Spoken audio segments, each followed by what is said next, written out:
settled for considerably less than we're putting up on initial report. So, that is still, the estimate is still holding that, that may come in a little bit higher than the 5 or 6, that we've put out there to reinsurers, but we're holding enough now for that.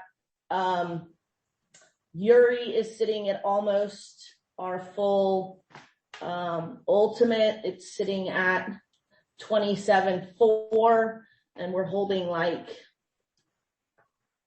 27.8.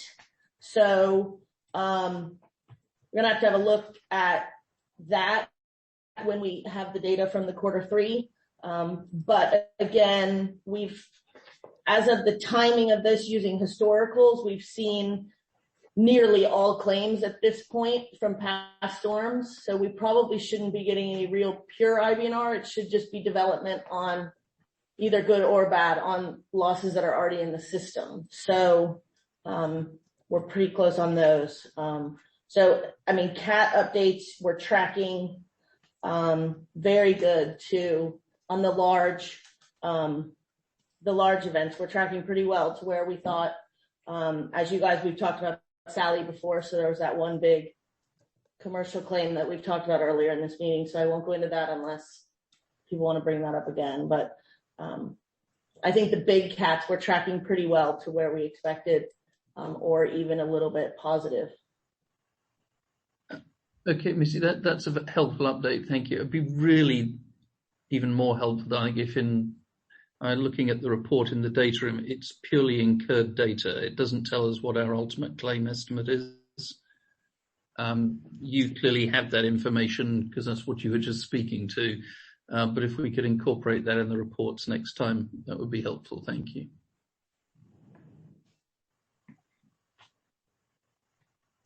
Adam, there's anything you wanted to ask further about cats? No? Okay. Then the FHCF audits.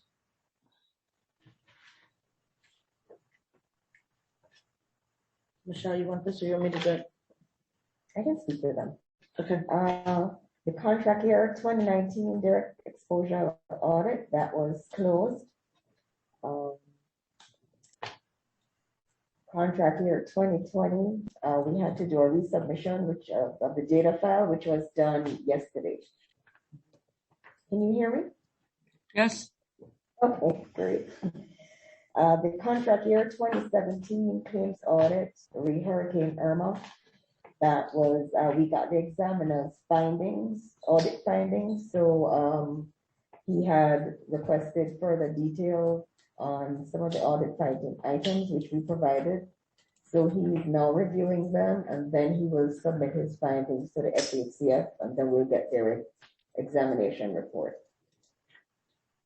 A little bit in addition to that as well, we have incorporated the preliminary claims exam in the latest Irma submission, which did have to be resubmitted, but we got that corrected without any penalty.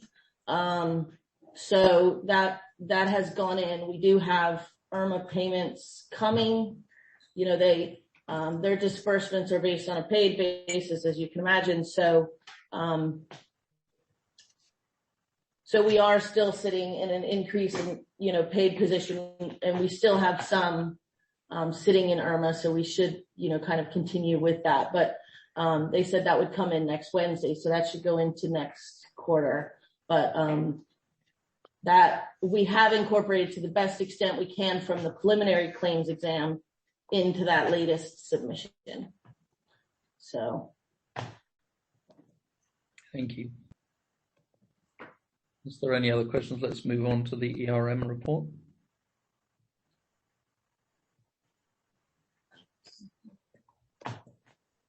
The ERM we met with last week, I think Michelle went through and you've got the updates in red, right? Mm-hmm. In there. I don't think there were any dramatic changes whatsoever, just continue to tweak. And I think the only thing we were talking about was kind of this emerging risks. I think we're going to probably we thought we might, we were putting some comments in there. I'm sure it'll continue to expand as we think more about it, but we also might move some of that, like the pandemic, we have that kind of in HR, we have it in IT, like, it might get moved more. This was policy. So we might kind of reallocate it as we kind of think through more. So. Yeah, I thought it was a good on that, Deanne. Thank you. And who, since Brian has departed, who sort of overall coordinates responsibility for this review? Michelle and myself are taking it over at the moment. Okay, no fine, because it was one of the items that was open from the minutes. We said you were keen to find out who. You've answered it. Thank you. Okay. Conflicts of interest. I mean, we talked about that at the last board meeting. Is there something new to say here, or is that? Actually, I think this was left over. I think, did we get the conflict of interest already? Okay, because I think Michelle and I were going back and forth on that, whether we got them, but I think that was just left over. No other items. Okay. Have you heard anything from Dematec lately? Nothing. I've had no communication from Dematec. They requested 2 data calls regarding Hurricane Ida claims, and that's the only communication I've had from anyone at Dematec. Okay, I suggest we keep our head down. I can't see any point in poking that bear. Citizens property audit, Michelle? We continue to get those audits, and we have no adverse trends with them, no adverse results. Okay, thank you. Which brings us to the last item of substance, which is the corporate reorganization. I'll give an overview, and Michelle has a kind of a detailed update. But basically, we, obviously, Texas, we're waiting for Texas to approve the redomestication. So with the SAP 72, and I think the update to the $15 million in surplus and Western Specialty, we're waiting for them, and I think kind of anxiously waiting for them to approve that.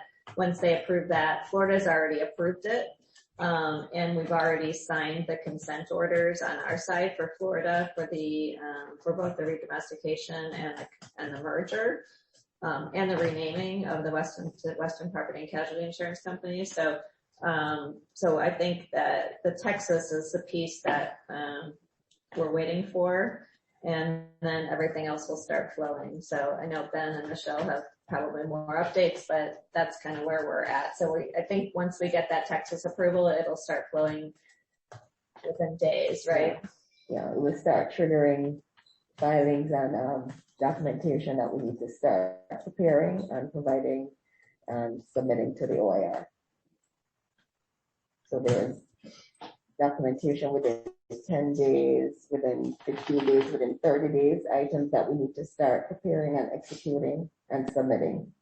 We need to submit for the name change to the various states for WISIC, or no, for the name change to Western Property and Casualty Insurance Company. So we have a lot of timing events that we need to comply with and meet within the next 30 days.